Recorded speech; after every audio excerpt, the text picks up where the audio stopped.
दर्शकवृन्द बालेन शाह यति बेला देख्न सक्नुहुन्छ इटरी चोकको दृश्य हो यो बालेन शाह इटरी चोकमा यसरी घन्टी बजाउँदै आम समर्थकहरूबाट उहाँ अगाडि बढ्दै हुनुहुन्छ दर्शकवृन्द यो इटरी चोकमा हामी हेर्न सक्छौँ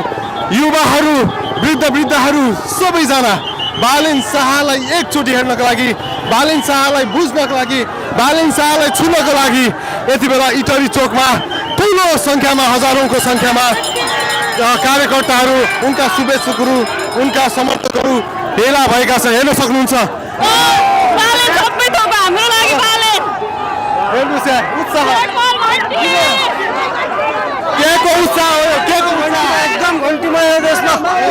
घन्टीमय देश भन्छ बालेन सरकार अब आउने बालेन सरकार हो बालेन सरकार भएको किन झुम्बिनु किनभने उहाँले हामीले 50-60 वर्ष भयो देख्न नपाएको अबको आउने सरकार हामी हेर्न चाहेको त्यही भएर हामी यो भिडमा हामी आएको हौँ बालेन कस्तो भयो एकदम रमाइलो देश युवाहरूले खोजेको उहाँलाई हो र देशले चाहेको पनि उहाँलाई हो कि होइन कस्तो उत्साह कस्तो छ एकदम हामी त यहाँ बोल्नै नसक्ने भएको छ यति खुसी छौँ कि अहिलेको नयाँ परिवर्तनको लागि हामीलाई बालेन सरकारको एकदमै आवश्यक छ जेएनजीहरूको लागि पनि एकदमै उत्साहित र हामी बुढापाकादेखि लिएर हरेक प्रत्येक युवाहरूको लागि बालेनको एकदम आवश्यक छ जय घन्टी एकदम हामी बालेन सरकार आउनेमा एकदमै खुसी छौँ 30 वर्षसम्म झुका छ टाँसेर बसेको नेपाली जनताको खुन खाएको अब निक्लिन्छ क्या यो चुनावपछि भने पछाडि अब की बार भन्ने हो तपाईहरु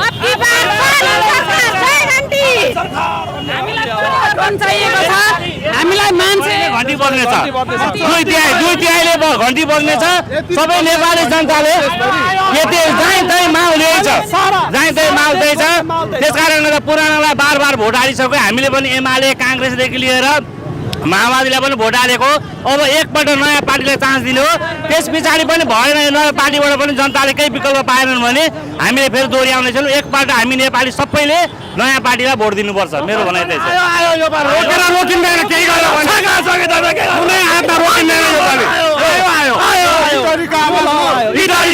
सारा देशको आवाज हो यो सम्पूर्ण युवाहरूको आवाज हो जसरी पनि योपालि बालेन सरकार आयो 100 आयो 2 मात्रै छैन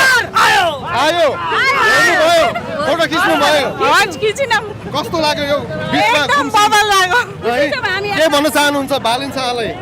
उहाँले चाहिँ होइन यहाँ पक्कै पनि जित्नुहुन्छ भन्ने आशा हामीलाई होइन जित्नु पनि हुन्छ हाम्रो साथ सपोर्ट छ नै छ युवाहरूले के अपेक्षा गरेको छ बालेनसँग हजुर बालेनले नै गर्नुहुन्छ देशलाई जोगाउनुहुन्छ भन्ने अपेक्षा छ जित्नु पनि हुन्छ हामीलाई विश्वास छ त्यति नै भन्न चाहन्छु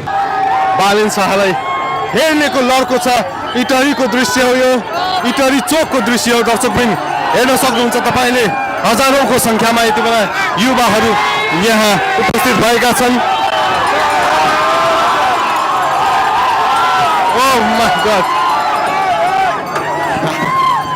हामी समेत यहाँ अप्ठ्यारो अवस्थामा पुगेका छौँ किनकि हजारौँ सङ्ख्यामा समर्थक शुभेच्छुकहरू यति बेला यो इटलीमा भेला भएका छन् दर्शकवृन्द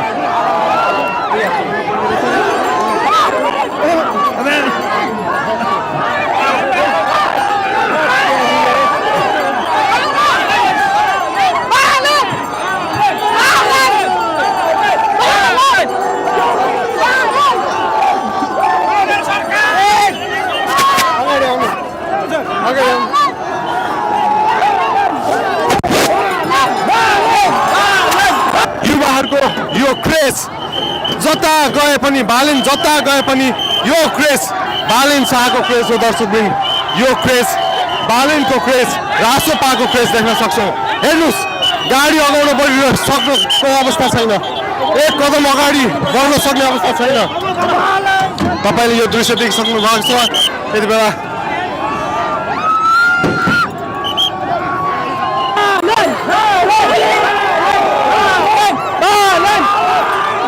बालेन शाह अगाडि जाउँ भन्दै हुनुहुन्छ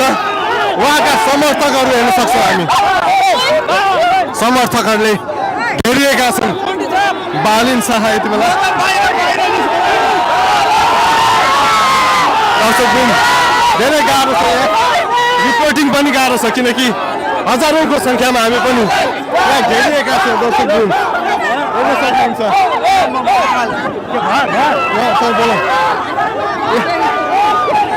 यहाँ हेर्नुहोस् यो विशेष मूलत के छ भने 4 दशकदेखिका स्थापित पुरानै दलका नेताहरूबाट जनताले विशेष गरी काङ्ग्रेस कम्युनिस्ट माओवादीबाट जनताले जुन आशा र भरोसा लिएका थिए ती दलले त्यो जनताको आशा र भरोसाको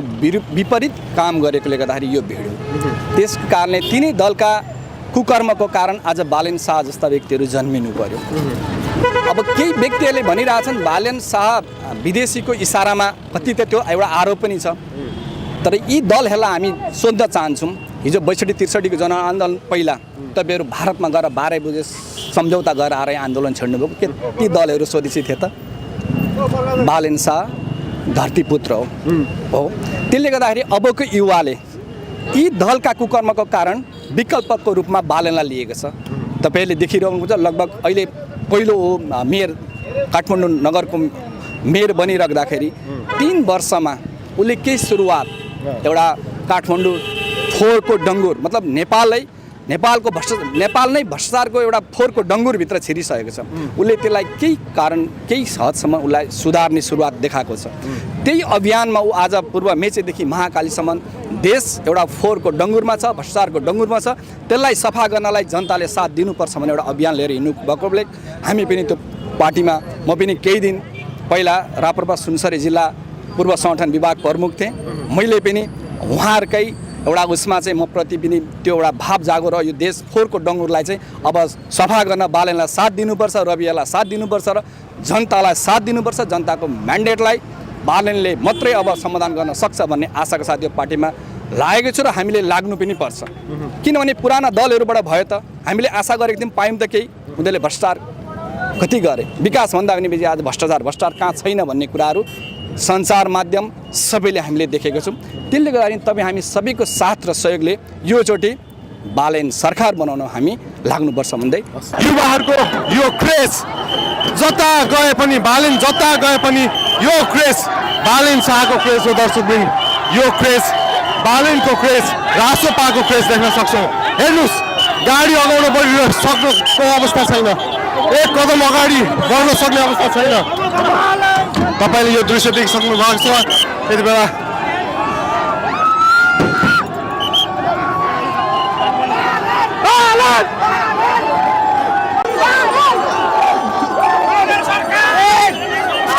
अगाडि आउनु